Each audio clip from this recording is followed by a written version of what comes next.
Lalu Nabi memesan 3 perkara. Nabi pesan pertama, jaga salat kalian. Nabi tidak bilang jaga pangkatmu, jaga rukomu, jaga hartamu. Tidak. Nabi mengingatkan, salatmu, jaga salat kalian.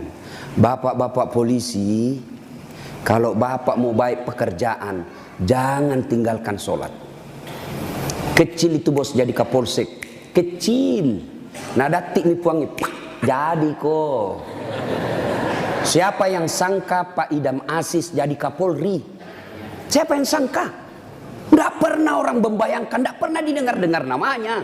Tiba-tiba jadi, kalau Allah mau. Kecil buat Allah jadikan kalian Kapolres, kecil. Kecil kalian kalau mau jadi kasat narkoba. Ini semua senang kasat narkoba. Kenapa? Tempat basah.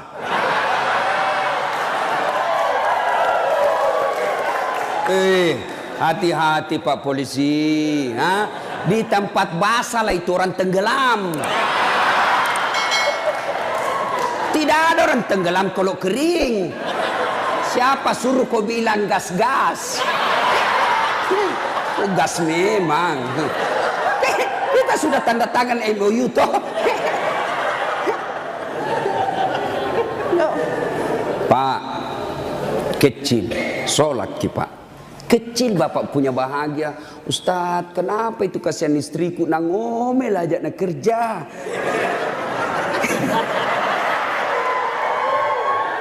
Ini juga ibu-ibu ini. Kalian istri-istri polisi, muliakan itu suami. Kita kira itu gampang jadi polisi, Bu. Saya saja bukan polisi, saya bayangkan itu susahnya jadi polisi. Masalahnya orang datang ke mana? Sentuh, kemana kamu? Ih, kok nanti ada. Coba bayangkan. Kita mau baik-baik. Datang lagi sepupu tak menangis di depan tak. Nah telepon Tom maki om tak. Iko Tomik tuh, kau Tommy diharap. Kaulah satu-satunya keluarga di polisi. Apa kek kau bantukan itu kemanakanmu? Coba bayangkan. Nggak gampang itu. Kalau Ustadz apa godaannya? Apa godaannya Ustadz? Kemana-mana pakai gamis. Nggak ada perempuan mau dekat sama kita. Nah bacakan kau Yasin jauh-jauh kok. Tapi kalau polisi Pak, godaannya banyak. Banyak betul godaannya itu polisi. Masalahnya orang datang. Datang pula istri. Pakai kok kipas Pak? Tak kalai ada apa kayak situ. Itu tuh. Kalau kita Ustadz, siapa yang mau sogoki? Paling nak sogoki telur sama soko. Apa mau nasogokkan ki? Tapi polisi subhanallah godaannya sangat besar, bebannya sangat besar. Maka disitulah dibutuhkan ibu. Pelihara suamimu. Jangan kau malah jadi tukang kompor. Apa kek, masa kita sudah 17 tahun menikah tidak pernah tongko beli gelang. Itu saja baru polisi baru 3 tahun suaminya gelangnya kayak pelik sepeda. Betul dia baru 3 tahun tapi dia sudah jual sawah warisan. Jangan, Bu, sayangi itu suamimu kasihan. Dan kau dorong dia masuk neraka. Ya. Coba kalau ibu-ibu tidak beristri polisi, ibu ndak jadi ndak jadi bayangkari. Karena ibu bayangkari, wah luar biasa mobil polisi dia pakai piarisan. Iya toh? Iya Bu. Makanya syukuri. Coba kalau ibu ndak nikah sama ibu bapak-bapak polisi, ibu bukan bayangkari, gasturi. Gadis tua Republik Indonesia. Maka bersyukur ya. Pak, jaga sholat Pak. Saya kasih contoh ya, saya kasih contoh. Kan ada komandan tak toh? Ada Kapolres. Kira-kira kalau Kapolres panggil ajudan bagaimana hebatnya? Ajudan, itu ajudan biar lagi baring-baring di kursi makan canggoreng. Ajudan, siapa? Biar itu ada canggoreng. Perintah komandan. Iya toh? Iya. Iya. Mana ada ajudan berani dipanggil? Ajudan, tunggu dulu pak. Bilang aku diinjak lehermu. Coba. Ayo. Begitu takutnya kita sama manusia. Padahal Kapolres paling lama 2 tahun. Mutasi lagi. Tapi begitu takutnya kita sama manusia. Tidak berani kita bilang tunggu. Lalu kenapa ketika azan berkomandan Allah memanggil kita, hayya 'alal falah. Hei Pak Polisi, sini kok, saya kasih kok kemenangan. Bapak tahu enggak itu artinya hayya 'alal falah? Itu artinya sini saya kasih kok kemenangan, sini saya kasih kok kejayaan. Allah panggil kok, sini kok saya kasih jadi Kapolsek kok, sini kok saya kasih kok jadi Kapolres, sini. Tapi apa jawaban kita? Tunggu, lagi meeting. Tuhannya suruh menunggu. Kapolres saja kau tidak berani kasih menunggu. Ini Tuhanmu kau suruh menunggu. Pantas 20 tahun kau jadi polisi, tidak bisa kau lepas dari kredit.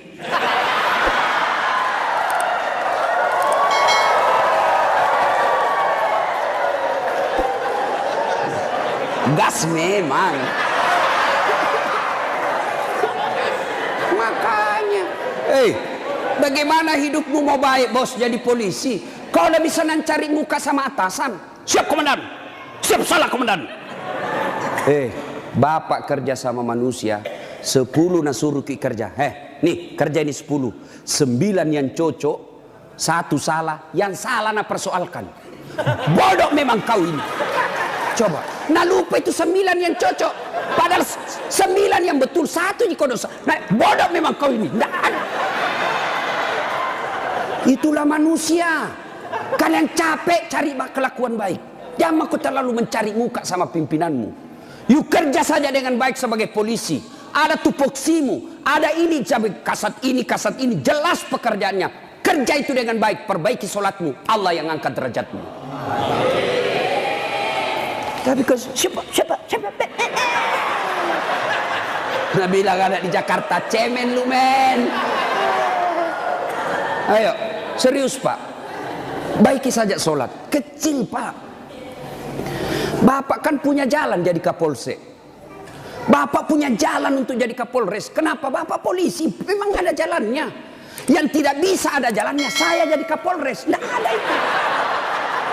Tidak ada jalannya itu bos. Ayo. Yang tidak ada saja jalannya Allah kasih. Saya ulang, yang tidak ada saja jalannya Allah kasih. Apalagi memang ada jalannya. Apa maksudnya? Pak, bisa ndak perempuan hamil tidak pernah disentuh laki-laki? Itu ndak ada jalannya menurut ilmu kedokteran. Ndak mungkin. Tapi kalau Allah yang mau jadi Siti Maryam, wanita suci, ndak pernah disentuh laki-laki, hamil melahirkan Isa alaihi salam. Tuh Siti Maryam.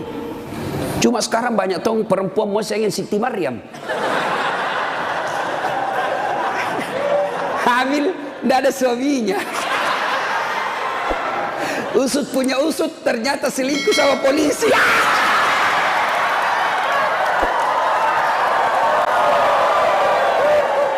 Gas memang. Kau bilang gas. Coba, makanya ku gas. Kasihan ini perempuan kau kasih begitu. Dia mau melapor ke polsek, temanmu itu datang pati melapor. Datang melapor malah dikasih takut-takut. Kau dapat pasalan pencemaran nama baik ini paling. Ayo. Pak, bapak mau baik, perbaiki saja sholat. Saya kasih lagi contoh. Saya akrab sama Kapolres. Saya datang di Sidrap. Pak Kapolres, adakah di Sidrap ini cari-cari telur? Mau pengantin? Siap Ustadz, gampang. Kapolres telepon ajudan. Ajudan, itu Ustadz Dasat ada di hotel. Kau jemput, pakai Alparnya Aji. Karena ada Alparnya tahu Pak Kapolres. Tapi punya teman. Nah, bawakan telur. Selesai masalahku soal telur. Kenapa? Saya akrab sama komandan. Sebaliknya ada orang dari Makassar, tidak pernah ketemu Kapolres, tidak pernah kenalan, tidak pernah didengar namanya. Assalamualaikum Kapolres. Saya ada di Sidrap ini, saya cari-cari telur, pinjam dulu mobil Pak. Siapa nak telepon Kapolres? Kapolsek, tangkap itu. Hah? Tangkap dia. Tidak pernah kenal, penipu pasti itu, penipu, tangkap.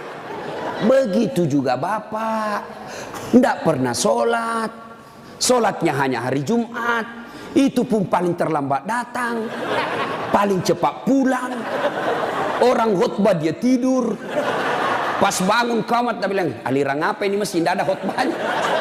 Bukan aliran apa, kau batin dulu. Ayo, tiba-tiba dimutasi. Tidak ada tempatnya yang bagus-bagus, stres. Jadi berdoa, ya Allah, capek mak ini jadi polisi Tuhan. Kenapa hidupku tambah susah Tuhan? Nah bilang Tuhan, malaikat, karena dia sudah capek jadi ke polisi, sekali cabut nyawanya. Makanya Pak, yuk perbaiki sholat Pak. Apa alasanmu tidak mau sholat? Bilang kok apa? Bilangnya apa alasanmu? Si geaki. Apa? Hah? Tidak ada kecuali malas. Dalam Islam ada boleh beberapa orang boleh tidak dosa ketika dia sholat. Satu, belum balik.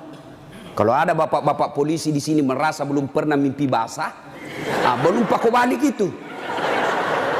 Atau ibu-ibu poluan tidak pernah haid, kau masih balita itu. Ya. Yang kedua, siapa boleh tidak sholat? Hilang ingatan alias gila. Kenapa tidak sholat? Saya gila Pak. Yang penting Bapak yakin gila, boleh tidak sholat. Tapi tidak mungkin Bapak jadi polisi kalau Bapak gila. Yang ketiga, boleh tidak sholat dalam tekanan. Zaman Belanda diancam kepala tak. Jangan sholat. Kalau kau sholat saya kasih pecah kepalamu. Boleh tidak sholat orang begitu. Lain itu apa Pak? Bapak nganangani unjuk rasa. Boleh Bapak sip-sipan sholat. Tidak bisa tinggalkan tempat. Sholat khauf namanya. Sholat dalam keadaan perang. Bagaimana caranya? Bapak berenam, polisi bertugas. Maka bagi tiga lapis, 3 rakaat, tiga saf. Saf pertama 2 orang. Saf kedua 3 orang atau 4 orang. Maka saf pertama diselesaikan dulu sholatnya. 1 rakaat. Yang di belakang jaga senjata. Begini dia. Selesai ini yang saf pertama 1 rakaat. Maka saf kedua lagi yang selesaikan sholatnya, saf pertama lagi yang siaga-siaga senjata. Boleh Pak. Tidak bisa ditinggalkan tempat Ustaz. Kita tayamum darurat. Boleh Bapak. Kalau pergi ambil air 1 kilo, bahaya ini keadaan. Bapak tayamum di situ. Tidak usah buka sepatu. Boleh. Bagaimana caranya? Letakkan telapak tangan di pasir. Sudah itu tepuk. Karena kalau kau tidak tepuk ada pasir, kau gosok matamu. Tidak jadi kesembahyang.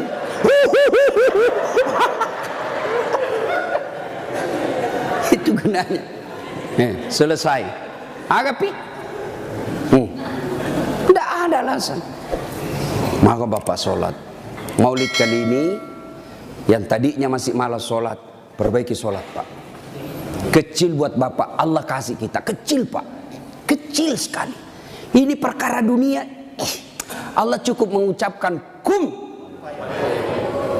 Itu saja itu disebut kun fayakun. Jadi. Nagati dipuangnya. Jadi. Coba. Maka Bapak Ibu Bapak ini perbaiki saja sholat. Bapak-bapak punya anak, tidak perlu di sekolah jauh-jauh ke luar negeri.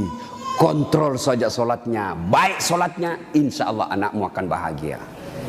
Ya? 1. 2. Kata Nabi, jaga perempuan di antara kalian. Nabi lagi tidak bilang jaga tetanggamu. Ini bapak-bapak juga banyak. Kalau sama tetangganya sopan. Assalamualaikum Ibu.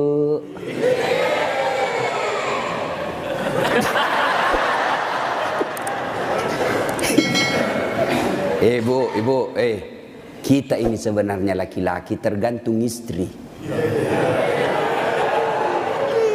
Kalau istri kita baik, sopan bicara, tidak mungkinlah kita macam-macam. Datang mama tak kuhormati, datang saudara tak kumuliakan, pasti kita berpikir, baik sekali istriku ini. Belum tentu saya dapat perempuan lebih baik dari ini. Ya sudahlah, saya sabar saja menghadapi ini. Tapi kau suka kau ngomel, malas, datang mertuamu tidak pernah enak mukamu. Baru 1 jam duduk kau bilang kapan pulang mak. Datang mertua laki-lakimu langsung kau bilang kasihan mbokmu. Datang lagi bapakmu bawa beras 50 kilo, pulang nanti 1 juta. Ada begitu istri tak pak? Itu yang membuat hidup tak sial. Betul pak. Kalau ada istri bapak yang tidak tahu menghormati orang tua tak, itu yang membuat hidupmu sial. Maka nasihati itu istri baik-baik. Ini juga ibu-ibu, hargai itu suami. Ya, untung ibu punya suami, punya anaknya orang. Coba terima beres. Serius kah ini? Datang itu mertua kita hormati, muliakan.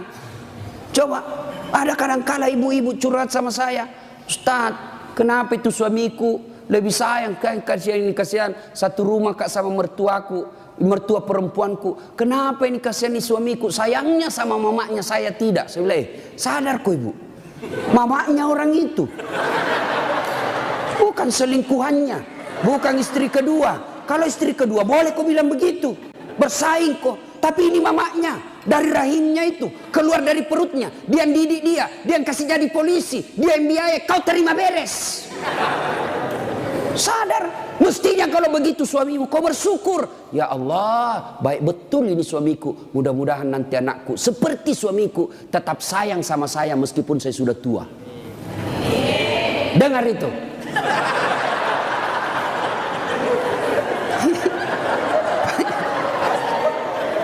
Nonton kita ini pun, coba lihat kasih yang ini polisi. Di jalan ngirup udara kotor. Jalan baik-baik dicurigai lagi. Polisi. Pada orang baik datang cari perampok.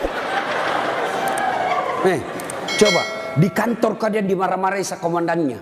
Siap salah komandan, ditendang di pantatnya. Siap salah komandan, siap salah. Sampai lagi di rumah kau maki-maki lagi. Bodoh memang tahu kenapa kau tidak lawan. Apa mau dilawan? Nah dia Kapolres.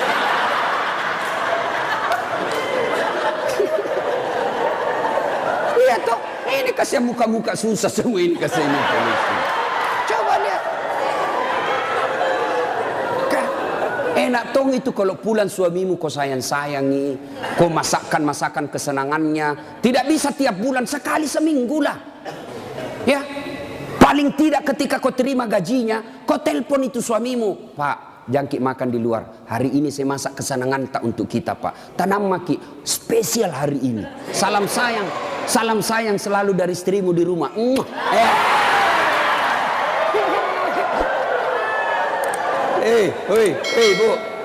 Bu, itu suami polisi kalau dapat SMS begitu, nah kasih lihat langsung Satpol PP. Satpol PP polisi setengah. Nah, ada di sini.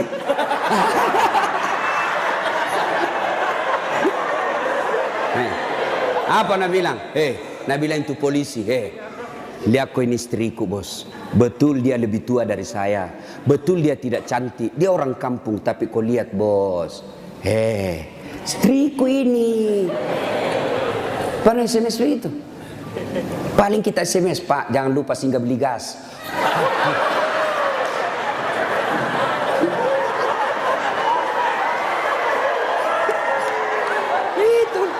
Itulah susahnya jadi suami.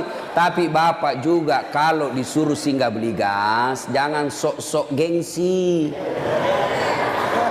Jangan gengsi. Kan biasa kita laki-laki, saya polisi, saya ajun komisaris, saya ini pangkat tinggi, masa beli gas? Kenapa nih? Ayo, Pak, kecil itu. Coba, untung bukan kita yang hamil. Mau kita tukar? Kita yang hamil, istri tak beli kompor gas. Mau kita tukar kira-kira itu? Repotnya itu perempuan hamil, jalan saja setengah mati, 9 bulan itu kasihan. Melok ni masuk. Coba itu perempuan kalau hamil, duduk aja setengah mati, harus pakai standar samping. Lama itu, mapanguju tuh kasih kalau melek tudang. Coba kalau bapak, langsung saja begini, selesai. Maka ketika yang begitu, bapak ikhlas saja, itulah pengabdian kita kepada istri. Ya, tenang. Itu Nabi Pak 11 istrinya. Tapi tidak pernah ada istrinya mengatakan menyesal saya nikah sama kau Muhammad. Bapak satu menderita lahir batin. Itu Nabi Pak, Nabi kalau minum sama istrinya, dia kasih begini, minum, kasih lagi istrinya, satu teguk, kasih lagi istrinya. Begitu romantisnya Nabi. Dan hebatnya itu, kalau Aisyah minum di sini bibirnya, itu cari Nabi. Coba Pak Kasat begitu. Minum bekas bibirnya istri. Bau mulutmu.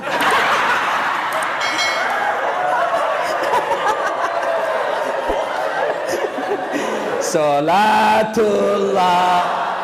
salamullah ala toha rasulillah, salatullah salamullah ala yasin.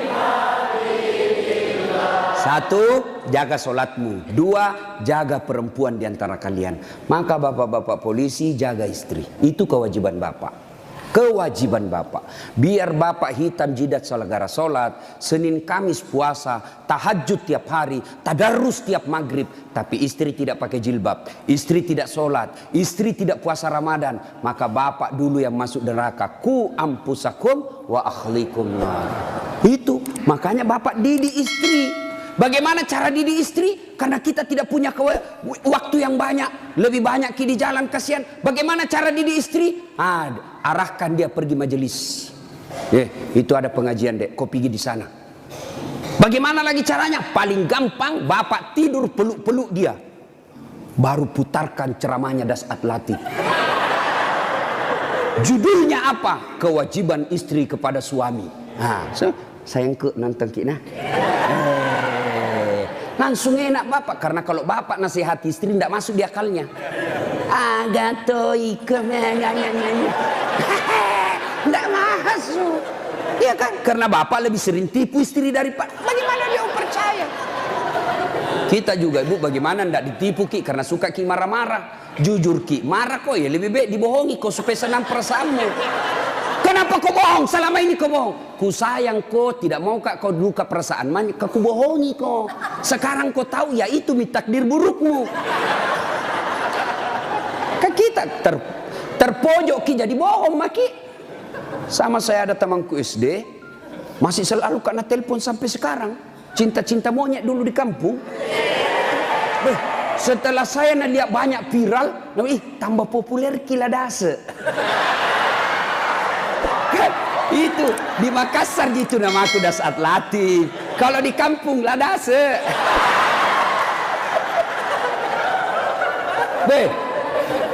Dia selalu lah telepon saya. Nggak enak kan? Nah tahu istriku, bagi perasaannya istri saya hormati sekali istri saya. Saya terima. Nggak enak.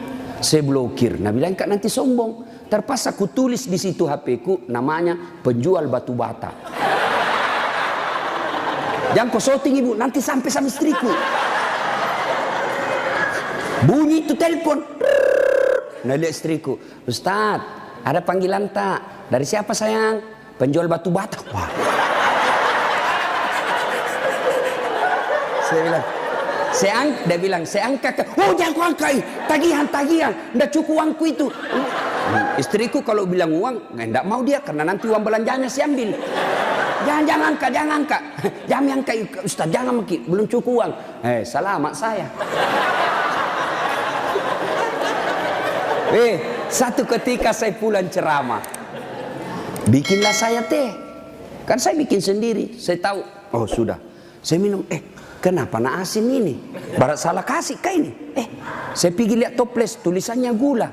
Isinya, garam. Saya tanya istriku, sayang, kenapa ini tulis gula na isinya garam? Nah bilang, hepon tak juga, lain kita tulis lagi isinya.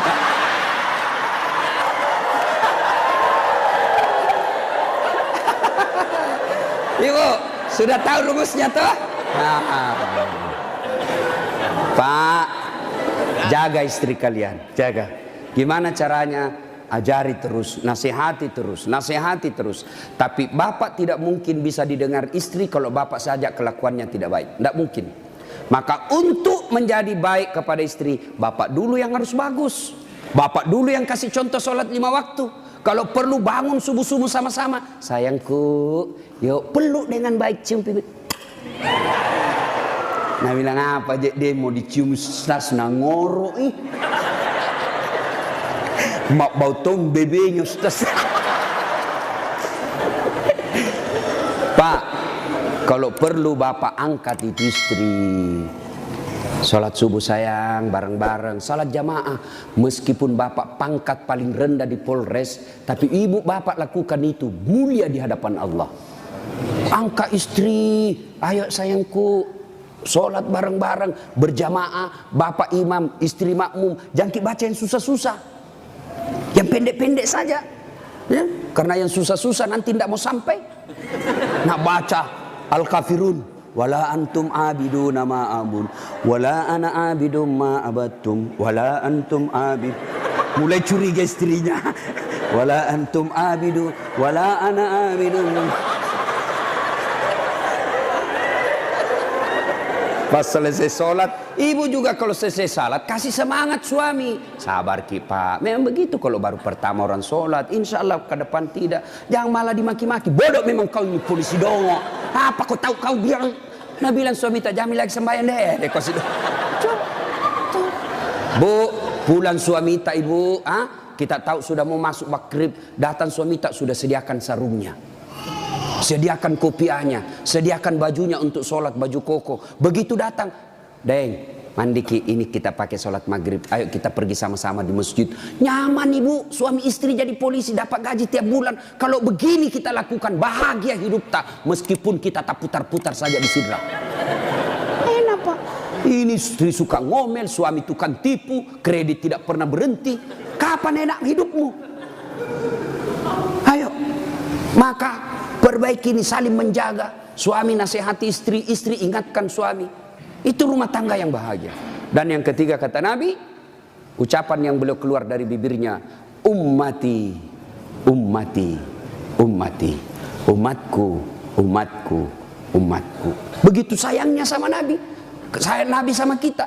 Nabi tidak mengucapkan Khadijah, Khadijah, Khadijah. Tidak. Nabi yang diucapkan ummati, umat kita. Apa di dunia saja? Tidak, sampai di akhirat pun Nabi seperti itu. Ketika hari kebangkitan tiba, Allah perintahkan kepada malaikat Jibril, Jibril, kau bangkitkan manusia paling mulia yang sangat aku sayangi, Muhammad sallallahu alaihi wasallam. Nabi Jibril setengah mati mencari, lalu Allah kasih keberkahan.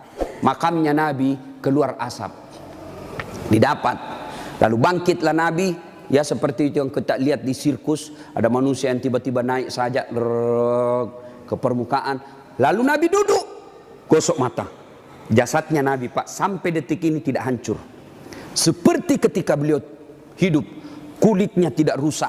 Pernah kan beberapa kali itu kan kuburnya Nabi jasadnya Nabi dicuri. Kan beberapa kali itu, 9 kali. Dan jasadnya pun sudah ratusan tahun meninggal, masih sama. Nah, bangun Nabi, gosok matanya. Lalu Nabi buka, nampak Jibril di depannya. Lalu Nabi berkata, Jibril, hari apa ini? Ya Muhammad, inilah hari kebangkitan yang pernah Allah janjikan kepadamu. Kira-kira kalau bapak bangkit seperti itu, bapak cari siapa? Mana kasihan anakku? Oh, mana itu istriku yang baik sekali? Apa Nabi cari keluarganya? Tidak. Nabi tidak berkata, mana bapakku, rindu saya mau melihat bapak saya yang tidak pernah saya lihat wajahnya. Tidak. Siapa yang Nabi cari? Aina ummati. Jibril, mana umatku? Kita yang dicari Nabi pak. Bayangkan, begitu cintanya Nabi kita. Nabi cinta di dunia sampai di akhirat. Nah sekarang bagaimana kecintaan kita kepada Nabi? Kalau sahabat luar biasa cintanya kepada Nabi. Nabi sakit ujung akhir hidup beliau. Nabi datang ke masjid sholat subuh. Selesai sholat subuh, Nabi lalu naik pidato. Saudara-saudara sekalian, kita sudah bertahun-tahun membela agama Allah, hidup bareng bersama. Tentu ada yang pernah saya sakiti, baik yang sengaja maupun yang saya tidak sengaja. Kalau ada yang pernah saya sakiti dan saya tidak tahu, tolong balas hari ini. Daripada nanti di akhirat kau membalas, sakitnya berlipat-lipat. Sekarang saya minta balas sebelum saya meninggal. Suasana hening. Abu Bakar paling duluan menangis. Tanda-tanda Nabi sebentar lagi meninggalkan kita ini. Suasana hening. Tiba-tiba dari belakang ada sahabat Nabi namanya Uqasyah. Hitam tinggi besar berdiri. Ya Rasulullah, saya pernah Anda sakiti. Semua orang balik. Kurang ajarnya ini Uqasyah. Kapan? Waktu itu perang ya Rasul. Saya berada di sampingmu. Rasulullah mengendarakan onta. Onta Rasulullah. Rasulullah menyambut ontanya. Saya di samping, bukan onta yang kena, tapi saya yang kena. Saya mau membalas ya Rasul. Semua kurang ajar. Nabi lagi sakit mau membalas. Umar berdiri. Uqasyah, kalau gatal tanganmu ingin mencambuk, saya kau cambuk sampai mati. Jangan Rasulullah. Kata Nabi, Umar, saya paham maksud baikmu, tapi dosa tidak boleh diwakili. Dosanya Kapolres tidak bisa diwakili Kasat Lantas. Tidak boleh. Mentang-mentang kita komandan ambil dosa aku tidak bisa. Sudah. Bangkit lagi Abu Bakar. Uqasyah, sayalah sahabat Nabi paling dekat. Saya selalu bersama beliau. Kalau kau mau cambuk, saya kau cambuk. Sama kau sakiti Rasulullah. Nabi bilang, Abu Bakar, dosa tidak bisa diwakili. Kau duduk. Makin dekat Uqasyah. Ditahan sama cucu beliau, Hasan Husain. Uqasyah, pamanku. Amure, jangan kasihan kakekku. Lagi sakit. Saya kau cambuk kalau mau. Sama Rasulullah, saya kau cambuk. Nabi berkata, cucuku, saya paham maksud baikmu, tapi dosa tidak bila diwakilkan. Duduk. Dekat Uqasyah. Ya Rasulullah, waktu Anda cambuk saya tidak pakai baju. Supaya adil, buka bajumu. Semua orang tambah kurang ngajar ini Uqasyah. Di depan Nabi satu-satunya pertama kali disuruh buka baju. Nabi buka bajunya. Begitu Nabi buka baju, subhanallah, terjadi keajaiban. Apa? Tercium bau harum. Bahkan ada sahabat Nabi, Nabi lagi tidur berkeringat. Dia ambil keringatnya Rasulullah satu tetes, dan itu dia bilang, saya tidak pernah mencium seharum baunya Rasulullah keringatnya. Coba, ada kira-kira di sini keringatnya harum? Ada. Kira-kira kalau saya buka baju di sini, bukan bau harum, bau sakulu. Itulah Rasulullah. Lalu apa kata Rasulullah? Ya baik, saya buka. Kata Nabi, cepat kau Uqasyah, jangan kau buat saya lama tidak pakai baju, nanti Allah menghukummu. Maju Uqasyah, dia buang cambuknya. Lalu dia peluk badan Nabi, dia cium badan Nabi dadanya. Lalu sambil menangis, ya Rasulullah, maafkan saya. Apa maksudmu Uqasyah? Tadi kau mencambuk saya, sekarang kau menangis memelukku. Kata Uqasyah, ya Rasulullah, itu tadi cerita saya cuma karang. Itu cari cerita saya cuma buat-buat. Kenapa? Saya tahu sebentar lagi Rasulullah meninggalkan kami. Ingin rasanya kulitku yang hina ini bersentuhan dengan kulitmu ya Rasulullah. Karena saya tahu tidak mungkin saya bisa lagi menyentuhnya tanpa saya akali seperti ini. Ya Rasulullah, mau sekali nih kulitku yang hina menyentuh kulitmu yang mulia. Pun kalau saya nanti masuk surga belum tentu sama kita punya kelas. Saya ingin menyentuhmu ya Rasulullah. Saya ingin merapatkan badanku dengan kulitmu yang mulia ini ya Rasulullah. Nabi lalu meneteskan air mata dan berkata, saudara-saudara sekalian, kalau kalian mau tahu temanku di akhirat kelak, inilah karena cintanya kepada Rasulullah Muhammad sallallahu alaihi wasallam. Rasulullah luar biasa cintanya kepada kita. Lalu kalau Bapak cinta kepada Rasulullah, muliakan Rasulullah dengan cara apa? Pelihara warisannya. Apa warisan Nabi? Bukan istana. Apa warisan Nabi? Al-ulama'u warisatul anbiya. Muliakan ulama. Bapak-bapak polisi, gunakan kekuasaanmu untuk melindungi pewaris para nabi. Bukan pewaris pejabat. Lindungi pewaris para nabi. Supaya kalian nanti di akhirat ada yang bernyamamu, melindungimu ketika pada saat itu tidak ada lagi perlindungan. Rasulullah pewarisnya bukan gubernur. Rasulullah pewarisnya bukan presiden. Rasulullah pewarisnya bukan Kapolri, tapi pewarisnya Nabi adalah ulama. Muliakan ulama karena sama saja kalian memuliakan Rasulullah.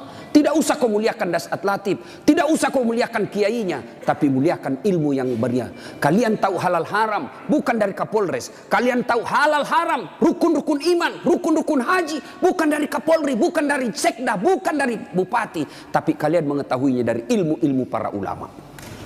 Ini saja tausiah kita, mudah-mudahan ada manfaat. Saya ingin berlama-lama, tapi saya harus ada di Makassar pukul 11 karena saya harus perjalanan lanjut ke Kolaka. Terima kasih Pak Kapolres. Saya doakan Bapak beserta istri sehat walafiat, diberikan kemampuan dan kesanggupan untuk menjaga wilayah hukum Sidrap dan sekitarnya. Bapak-bapak polisi, saya berdoa semoga Bapak sekalian selalu dititipkan iman dalam hati, sehingga Bapak betul-betul menjadi pengayom, pelindung, dan pelayan masyarakat. Insya Allah, luar biasa pekerjaan Bapak. Kalau Bapak melaksanakannya dengan baik, Bapak ini bertugas sebagai Umar bin Khattab, menegakkan hukum. Luar biasa. Kalau saya paling hanya bisa menganjurkan di mimbar, tapi kalau Bapak polisi mampu mengamalkan langsung. Saya jangan minum khamar, jangan narkoba. Nah, dengar anak muda, tapi kalau Bapak bilang jangan narkoba, langsung ditangkap masuk penjara. Bapak lebih hebat dalam dakwah daripada ustadz. Kalau ustadz di mimbar teriak-teriak, jangan minum khamar. Kita lihat peminum khamar, paling dibilang, dede, mabuk si Ronald Muda. Tapi kalau Bapak polisi dapat langsung bisa disegit, borgol, bawa ke penjara. Nah, ibu bapak, saudara-saudara sekalian, mudah-mudahan ada manfaat. Orang kaya, mati. Orang miskin, raja-raja, rakyat biasa, mati. Kalapas, mati. Wih, senangnya. Semua mati. Berarti yang jadi masalah bukan mati. Yang jadi masalah illa wa antum muslimun, kecuali kau dalam keadaan beragama Islam. Ayat ini memberitahukan kepada kita banyak orang Islam mati kafir. Lahir agama Islam, ngurus KTP agama Islam, nikah syariat Islam, bikin SIM agama Islam, tapi belum tentu kau mati Islam. Adakah orang Islam mati kafir? Banyak. Siapa di antara mereka? Kata Nabi, hubbi aklil haram, mereka yang suka memakan makanan haram. Siapa mereka? Contoh, jangan kau marah, contoh. Marah kok deh, ku serang saya hancur. Loh? Siapa mereka? Jangan marah, contoh saja. Anak muda, lempoks. Banyak pelakunya di sini. Nah, campur lem tikus. Jangan kau campur lem Korea, ndak mau tak buka mulutmu itu. Lem.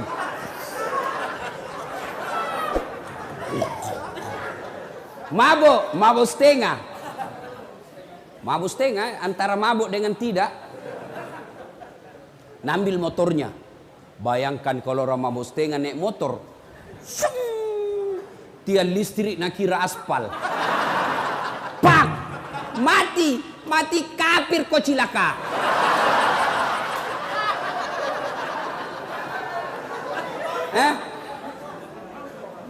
Makanya, hei anak muda, silakan kau jadi anak gaul, jadi anak ben-ben, anak gondrong-gondrong, apa lagi? Silakan, tapi jangan dekati yang namanya minuman keras. Innamal khamru wal maisir wal amsaru rijsun min amali syaitan fajtalibuhu la'allakum tuflihun. Sesungguhnya hamar dan teman-temannya, vodka, whisky, Jenever, Donald, topi miring, manyang, balok. Ketawa baru dia itu. Kata Allah, jangan kau dekati itu, dekat saja jangan, dekat saja jangan. Kata Allah, jangan kau dekati. Sesungguhnya khamar itu perbuatan setan. Min amalis syaitan, perbuatan setan, bapak moyangnya dosa. Kenapa dia bapak moyangnya dosa? Karena kalau kau mabuk, segalanya kau halalkan. Maka Allah jelaskan, jangan kau dekati khamar. Tapi anak muda sekarang kalau tidak ditahu teler, nah bilang, cemen lu men. Dede anak mami. Masa baru 1 botol teler mako itu tawa teman tak jagonya sampai masuk di got. Beleng-beleng. Tahu beleng-beleng? Dongo. Tahu dongo? Beleng-beleng. Kaum itu semua.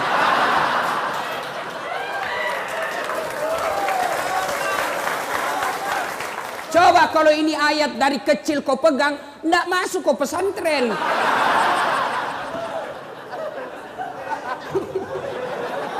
Siapa suruh kau undang kah?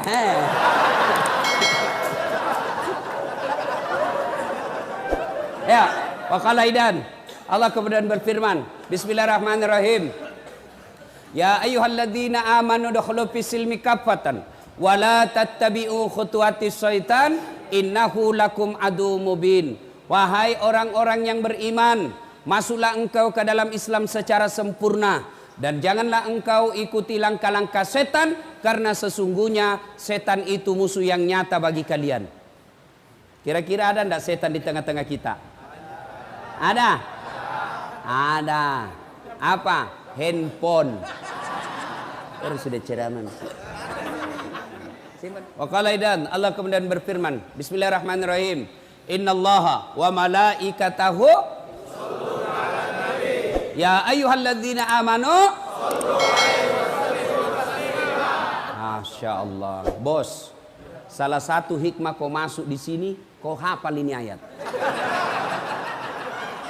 Coba kalau kau tidak di dalam di sini, enggak kau hafal itu. Nah, ayo, saya tadi merinding bulu-bulu saya, Pak. Seandainya saya perempuan keluar air mataku. Ini karena saya jantan. Enggak keluar. Terharu saya, Pak. Salawatnya luar biasa. Ayo kita salawat bareng-bareng. Salatullah salamullah ala toha rasulillah. Salatullah salamullah ala yasin habibillah. Masya Allah. Bismillah wa bil hadi rasulillah wa kulli mujahidilillah bi ahlil badri ya Allah. Coba kalau kau selawat begini, runtuh itu setan, lari. Cobain, kita saja merinding. Tapi kalau selawat tidak semangat, ketawa itu setan, lihat kok. Nah bilang, tobat setengah-setengah ini.